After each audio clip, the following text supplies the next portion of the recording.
तो अब एक और देश बिल्कुल तख्ता पलट की हालत में पहुंच चुका है।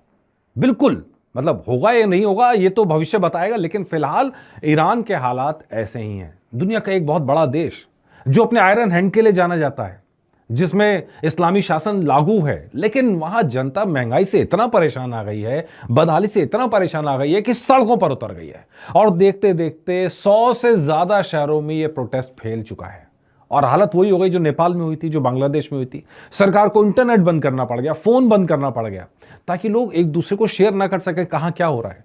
लेकिन प्रोटेस्ट जो है वो आग की तरह फैलता जा रहा है, जंगल में लगी आग की तरह ये प्रोटेस्ट फैल रहा है। और इसमें अब दुनिया भर की नजर लगी है कि क्या वाकई बांग्लादेश में जैसा हुआ क्या यहां होगा, क्या नेपाल के अंदर जिस तरह हुआ वो यहां होगा। क्योंकि यहां पर भी जेन जी सड़कों पर उतरी हुई है, और सड़कों पर उतरकर जेन जी जो कमाल कर रही है, जो धमाल कर रही है, उस पर पूरी दुनिया की निगाहें लगी हुई हैं। वैसे तो किसी भी देश के लिए एक शासन की एक परंपरा होती है कि भाई एक एक स्टाइल है शासन का, लोग धीरे धीरे उसको एक्सेप्ट करने पे आ जाते हैं। लेकिन जब हालात बिगड़ने लगते हैं तब वो स्टाइल जो है चैलेंज होता है, और कुछ ऐसा ही ईरान में होता हुआ नजर आ रहा है। अभी हुआ क्या है कि 28 दिसंबर के बाद से ये प्रोटेस्ट शुरू हुए हैं, खामनेई के खिलाफ हुए हैं। खामनेई को एक शत्र वहां पे लीडर माना जाता है, धार्मिक नेता है, सरकार वही चलाते हैं, उन्हीं की पावर है, उनके पास अपनी सेना भी है, बाकी तो जो भी है सब मोहरे तोहरे कह लीजिए आप उसे। लेकिन वहां पे कुछ दुकानदारों ने महंगाई और जो वहां की मुद्रा रियाल उसमें जो गिरावट आई डॉलर के मुकाबले, उसकी वजह से परेशान होकर कुछ प्रोटेस्ट किए, पीसफुल प्रोटेस्ट शुरू किए। लेकिन जैसे वो उन लोगों ने बाकी लोगों को आवाज दे दी, बाकी लोगों को एक हिम्मत दे दी, और वो प्रोटेस्ट धीरे धीरे सब जगह फैलने लगे। और फैलते फैलते इतनी आ गई कि पूरी मांग शासन बदलने की मांग पर आ गई। मैं मतलब खामने को हटाओ, शाह को लाओ। शाह मतलब कौन?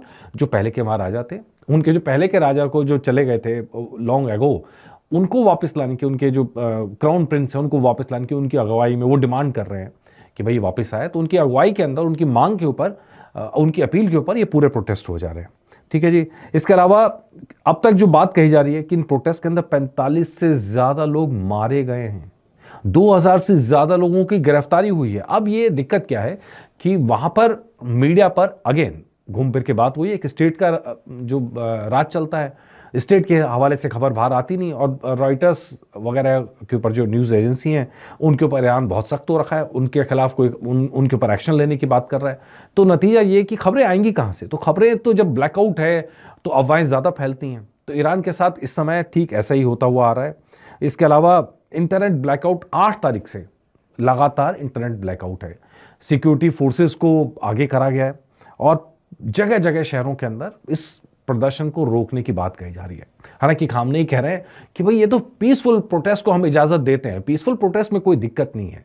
पर हकीकत यह है कि प्रोटेस्ट से सरकार इतना डर चुकी है कि वहां पर ब्लैकआउट किया जा रहा है, टेलीफोन बंद है, कोई किसी को मैसेज नहीं भेज सकता, कोई किसी को फोन नहीं भेज सकता, ताकि वीडियो शेयर ना हो, लोग संगठित ना हो, प्रोटेस्ट ना कर सकें। इसके लिए पूरे एक्शन ये किया जा रहा है।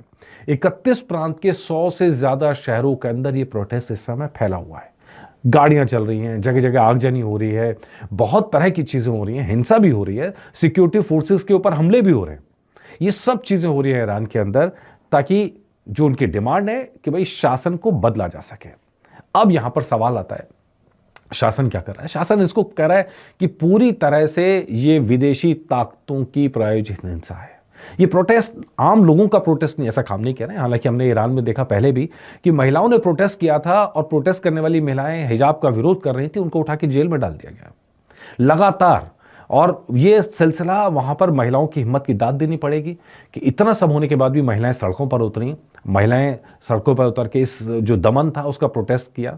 हालांकि उस समय दबा दिया गया, लेकिन वो गुस्सा लोगों के अंदर शायद भरा रह गया, जो उस समय नजर आ रहा है। सरकार कह रही है कि भाई ये तो जो है विदेशी ताकतें करा रही हैं। और हाल फिलहाल में ट्रंप ने भी एक्शन लेने की बात कही थी, तो उस ट्रंप को एरोगेंट कहा, विदेशी ताकतों का हाथ कहा, जो नॉर्मली किसी भी सरकार की एक आम भाषा होती है, कुछ उसी तरह की आम भाषा यहां पर नजर आ रही है। लेकिन बड़ा काम यह है कि अमेरिका पहली बार खुलकर सामने आ रहा है, और अमेरिका कह रहा है कि ये जो पूरा आंदोलन है, अगर इस पर सख्ती की गई, इसके खिलाफ हिंसा की गई, तो हम भी एक्शन ले सकते हैं। और अगर अमेरिका इसके ऊपर खुल के आ जाता है, खुल के सपोर्ट करने लगता है, तो वाकई में वहां पे खामनेई सरकार के लिए इस आंदोलन को संभालना मुश्किल हो जाएगा। फिलहाल वजह यह है कि ब्लैकआउट होने की वजह से आंदोलन पे असर पड़ा है कहीं ना कहीं। जो सरकार चाह रही है वैसी चीज़ें हो रही हैं और डेफिनेटली, लेकिन सरकार के लिए ये खतरे की घंटी है, क्योंकि जिस तरह से प्रोटेस्ट पूरे देश में फैल गया है, जितने की उम्मीद उन्हें भी नहीं थी उससे ज़्यादा इलाके में फैल गया है।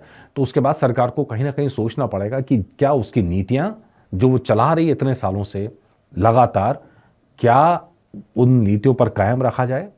हालांकि जिस तरह खामनेई सरकार है और जिस तरह सख्ती के साथ वो पूरी सरकार को चलाते हैं, उसमें ना तो नीतियां बदलती हुई नजर आती है, ना ही हालात बदलते हुए नजर आते हैं। और हालात ये हैं कि रियाल लगभग डॉलर के मुकाबले आधे रेट पर आ चुका है। महंगाई की हालत है कि 40% से ज़्यादा महंगाई हो चुकी है और इन सब चीज़ों का नतीजा आपको सड़कों पर दिखाई दे रहा है।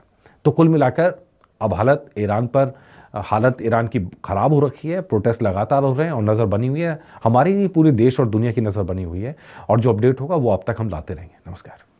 और आप हमसे जुड़े रहने के लिए सब्सक्राइब करें YouTube पर, फॉलो करें ट्विटर पर और लाइक करें Facebook पर। और ज्यादा जानकारी के लिए आपको टाइप करना होगा सिर्फ न्यूज नशा।